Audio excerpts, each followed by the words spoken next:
Nouvelle édition sur l'ORTB. Bonsoir à tous. Voici les titres de ce 20h.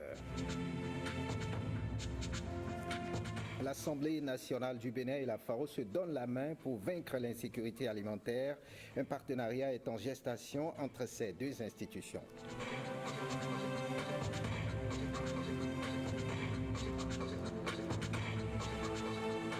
Préparatif du centenaire de la résistance de Kaba, une conférence de presse est organisée à cet effet pour lever un coin de voile sur le programme des manifestations.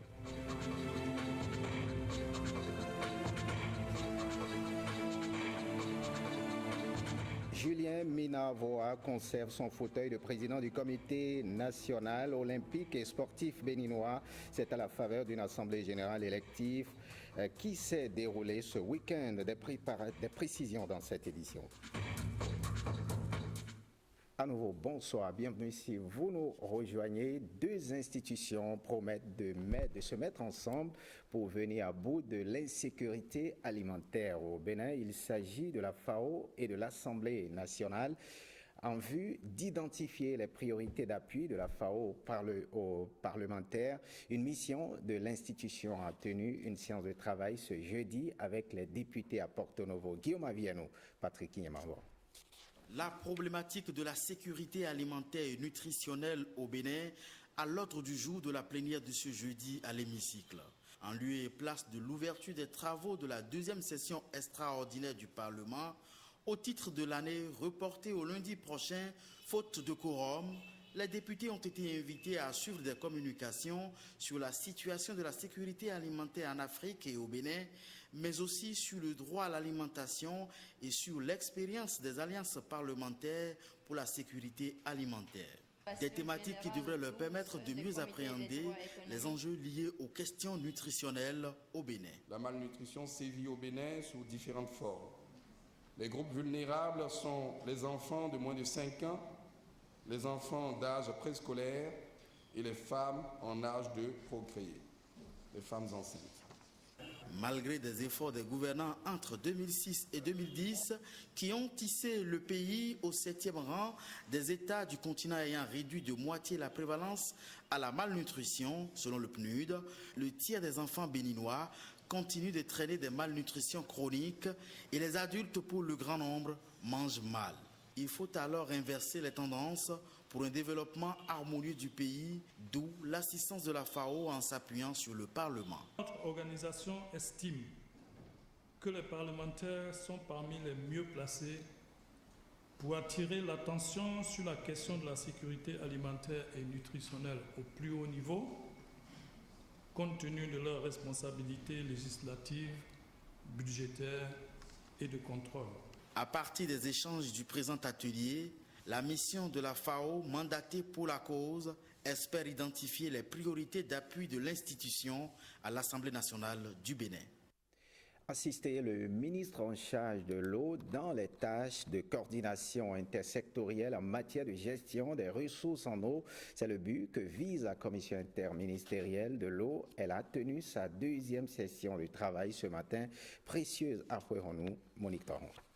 Assurer une coordination effective et efficace dans le domaine de la gestion intégrée de l'eau au sein de l'administration, tel est l'objectif principal de cette deuxième session de la commission interministérielle de l'eau. Il faut de temps en temps se revoir pour faire le point des recommandations faites à la première session et programmer les activités, les actions à mener durant 2017. Et puis aussi, il y a notre projet d'arrêté qu'on va revisiter. Une petite formation en matière institutionnelle sur la gestion intégrée des ressources en eau de tous les membres de la CIE. Au total, cette communication, dont celle relative au cadre institutionnel de la gestion intégrée des ressources en eau au niveau central et dans les bassins hydrographiques. Expliquer le cadre institutionnel pour permettre aux membres de savoir dans quel chemin, quelle est l'architecture même de la commission. La deuxième communication a porté initialement sur le rôle que chacun devait pouvoir jouer au sein de la commission. Le président de la commission n'a pas manqué l'occasion de rassurer les participants sur la mise en œuvre effective des résultats issus de cette session de travail. À noter que les membres de la commission interministérielle de l'eau sont au nombre de 15. On parle éducation à présent. L'examen de qualification professionnelle est officiellement lancé aujourd'hui au centre d'Abomey. 182 candidats composent dans 7 corps de métier. Gilles Danseau pour plus de précisions. Examen de qualification professionnelle. 2647 candidats composent sur l'ensemble du territoire national dans 14 corps de métier. Ici, dans le centre d'Abomey, les candidats composent dans 7 filières: coupe-couture, coiffure, maçonnerie, mécanique de roues, mécanique automobile, menuiserie et photographie. L'examen du certificat de qualification professionnelle est organisé sous la tutelle de 3 ministères: le ministère des enseignements secondaires, techniques et de la formation professionnelle, le ministère du travail et de la fonction publique, le ministère du commerce et de l'artisanat. Pour cette année, nous avons 2647 candidats répartis sur 18 centres avec 14 métiers. Et pour cette édition, l'examen commence aujourd'hui, donc lundi, et il y aura la phase théorique qui se déroule dans la journée. Et dans la journée également, les copies seront mises sous anonymat avec le secrétariat, et dans la journée de demain, les copies seront corrigées. Et le mercredi, il y aura les épreuves pratiques. Dans la journée, là également, ces copies-là seront mises sous anonymat, et le jeudi, il y aura la correction des épreuves pratiques. Le ministère de l'enseignement professionnel est convaincu de l'intérêt de cet examen. L'objectif, c'est aller jusqu'à 13 000, 14 000, voire 17 000 et en formation professionnelle. Car l'État aujourd'hui attache du prix à la formation professionnelle parce que c'est à ce niveau qu'on est sûr que nos apprenants, lorsqu'ils auraient eu leur diplôme, sont capables d'être automatiquement utilisés pour gagner leur vie. Le ministère de la fonction publique apporte tout son soutien. Cet examen va être très important et va être de jour en jour soutenu par le ministère en quantité et en qualité. En quantité parce que vous avez vu, d'année en année, le nombre de candidats augmente. Ce qui prouve que petit à petit, dans notre pays, la formation professionnelle commence par être comprise. Mais aussi en qualité, et c'est pour ça que nous insistons sur la formation et aussi sur un petit accompagnement pour l'installation en auto-emploi des jeunes. Les épreuves pratiques démarrent mercredi prochain et la délibération est prévue pour vendredi. Un tour dans quelques marchés de Cotonou. Les femmes des marchés de Cotonou célèbrent le 8 mars. Comment conçoivent-elles la célébration de cette journée? On en parle dans cet élément signé Mylène Fanou et Gisèle Adimi. Ce sont des femmes, mais pourtant, elles ne se sentent pas concernées par le 8 mars, journée consacrée à la célébration de la femme. Elles, ce sont les femmes du marché. Dans leur quotidien vif et ardent, elles ont l'air de vivre dans un monde isolé. C'est grâce à ma radio que je m'informe. Nous faisons partie des isolés du marché. Je ne peux pas fêter. Celle qui me nourrit est également dans le besoin. À la question de savoir si l'autonomisation des femmes et l'atteinte d'une planète 50-50 peut être possible, elles répondent. Je peux faire tout ce que l'homme fait. Et si tu travailles, tu ne seras jamais dans le besoin. La femme doit travailler, l'homme aussi, mais elle ne peut dépasser l'homme.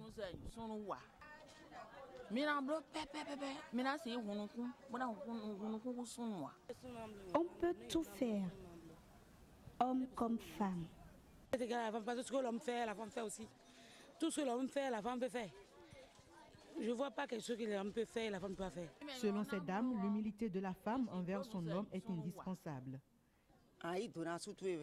La femme doit humilité et respect à son homme. Femme doit parler tout autant que l'homme.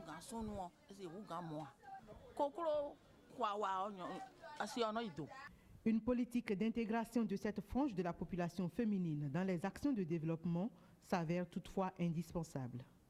Un tour chez les filles mères, une caravane pour la sensibilisation et la formation des filles mères aux petits métiers. Elle a eu lieu en fin de semaine dernière à Boycon. C'est une initiative du projet de renforcement de l'autonomisation des filles mères. Gilles Danseau nous en parle depuis Boycon. Caravane pour rendre les filles mères plus autonomes. La ville Carrefour Boycon était prise d'assaut pour une campagne de sensibilisation. Partie du CEG1 de la ville, CEG2, point de ralliement Carrefour Mocas. Nous avons réfléchi sur des activités que nous pouvons mener en faveur de ces filles mères-là pour leur donner une certaine autonomisation, une certaine capacité à bien prendre soin de leur ménage. Nous avons organisé beaucoup d'activités de formation sur de petits métiers en faveur de centaines de filles mères dans la commune de Boycon. Ça nous a permis de former 100 filles mères sur de petits métiers dont le macramé, la fabrication de savon, la fabrication d'amuse-gueule, la fabrication de perles. Que vous voyez là, on a exposé beaucoup d'objets que ces filles mères-là sont arrivées à fabriquer en un temps record. Dans l'intervalle d'une semaine, nous avons réussi à amener ces filles-là à savoir faire tout ce que vous voyez en exposition là.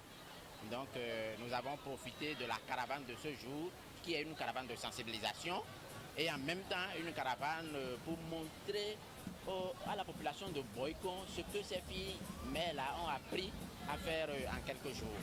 Je demanderai à ce que les organisations de la société civile réfléchissent encore beaucoup plus sur la situation des filles mères. Témoignage d'une fille mère. Ce qu'on vient de faire, moi, je trouve ça particulièrement bon. Et j'ai beaucoup apprécié l'ONG SOPAM, puisqu'il nous a amenés, nous les filles mères, à avoir au moins quelques métiers sur nous pour travailler. Et vraiment, je suis très contente parce qu'il a lutté contre la non-violence des mariages forcés et surtout la sexualité et la grossesse non désirée. Elle nous a appris au moins beaucoup de choses pour que nous deviendrons nous-mêmes. Une initiative à encourager. On reste avec la Genre féminine, rencontre d'échange entre le ministre de la Justice et le personnel féminin de 10 ministères. C'est dans le cadre de la célébration en différé de la Journée internationale des femmes. William Choki.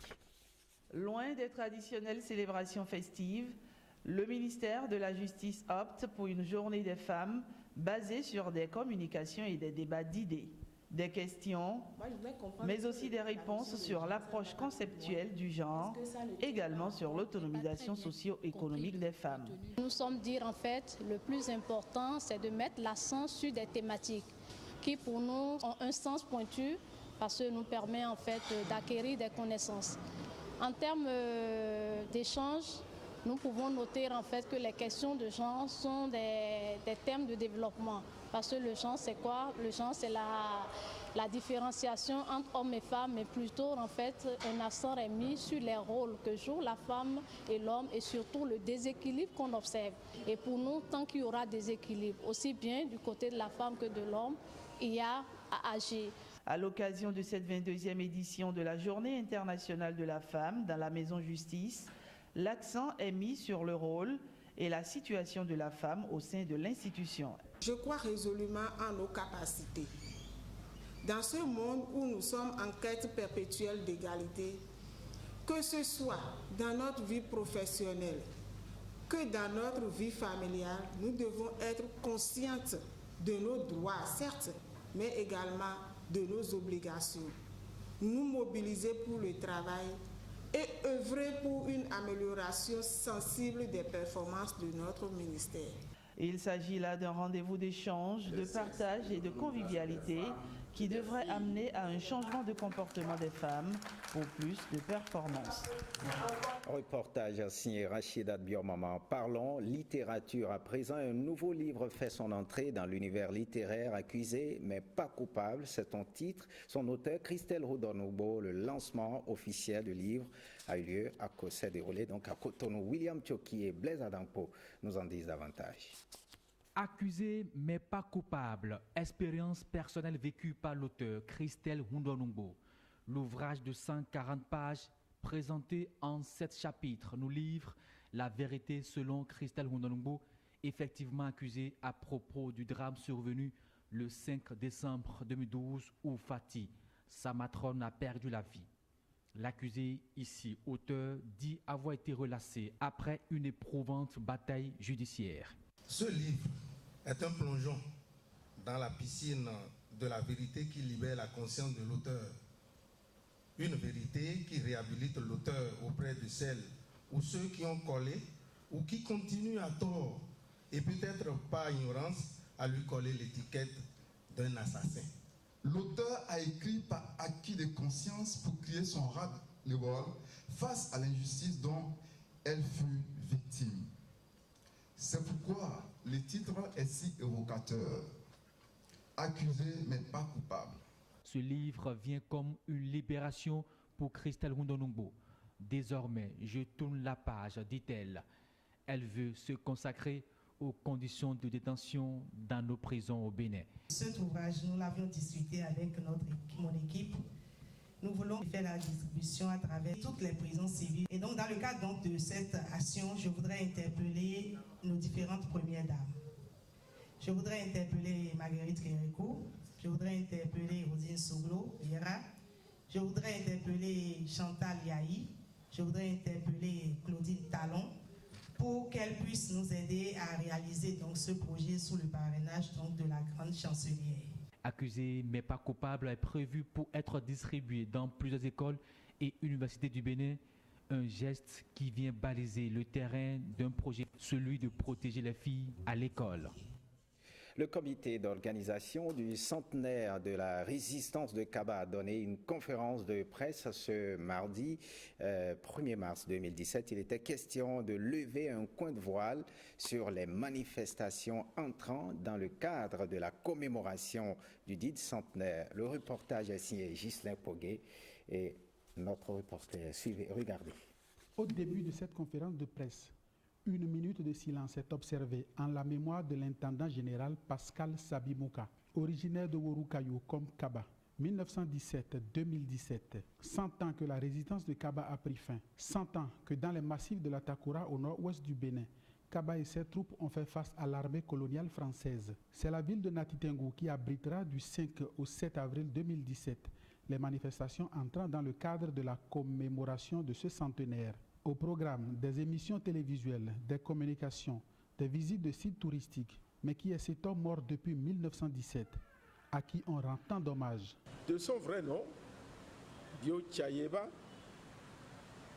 Kaba, de par ses origines, appartient à un milieu modeste.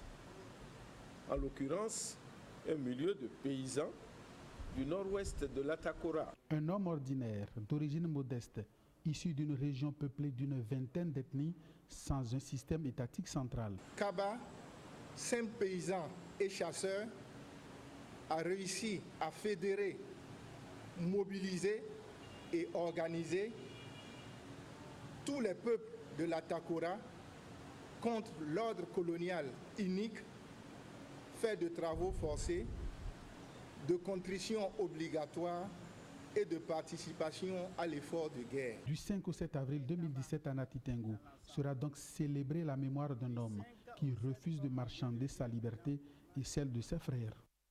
Eh bien, les membres du corps du Christ sont à Cotonou pour une conférence internationale. Les leaders du 21e siècle, ils vont s'abreuver pendant 72 heures des grandes orientations bibliques pour être des leaders selon le cœur de Dieu. Francis Faton, Jérôme Monbo. Ils sont venus de plusieurs pays du continent pour s'abreuver à la source de la parole de vie.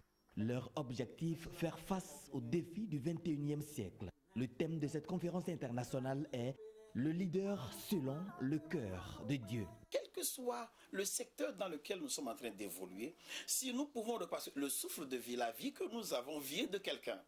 Et cette personne a toujours sa souveraineté sur notre vie.